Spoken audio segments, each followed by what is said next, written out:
Bonjour et bienvenue dans le récap de notre projet Vie à égalité dans la Drôme et l'Ardèche à vélo. Pour le premier jour, nous sommes partis de Lyon en train afin de rejoindre Valence. C'est ici que nous nous sommes installés tranquillement et nous sommes partis dès le deuxième jour dans les écoles primaires afin d'animer des séances de lecture autour de l'égalité filles-garçons à des classes de CP et de CE1.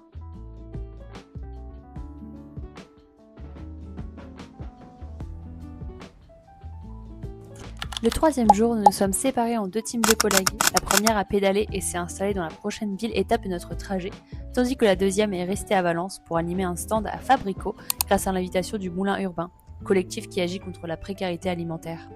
Nous avons pu échanger et partager des ressources, ainsi qu'animer le format stand-up contre le harcèlement de rue créé par L'Oréal Paris en partenariat avec l'ONG Right to Be et la Fondation des femmes.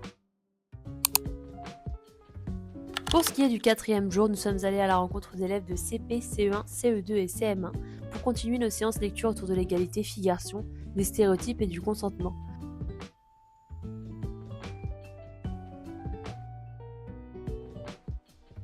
Nous avons fini la journée en rejoignant la prochaine ville étape du projet, Chabeuil, où nous avons pu voir encore un joli coucher de soleil entouré des champs de la Drôme. Le cinquième jour était le dernier jour d'école pour les élèves de primaire. Alors après une matinée à animer des séances de lecture autour des thèmes des stéréotypes, de l'égalité et du consentement, nous nous sommes de nouveau séparés afin d'animer des stands de sensibilisation.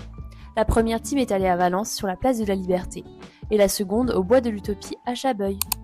Lors de ces stands, nous avons pu présenter la méthode des 5D ainsi que nos missions associatives.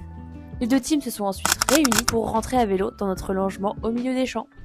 Le sixième et dernier jour, nous avons repris le train direction Saint-Rambert-d'Albon, puis le vélo jusqu'à Anneyron où se trouve le Herva Festival, dans lequel nous étions invités pour tenir un stand de prévention.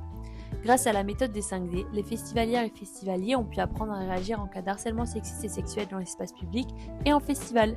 Nous avons finalement repris la route, puis le train jusqu'à Lyon, ce qui marque la fin de cette semaine à vélo et du projet.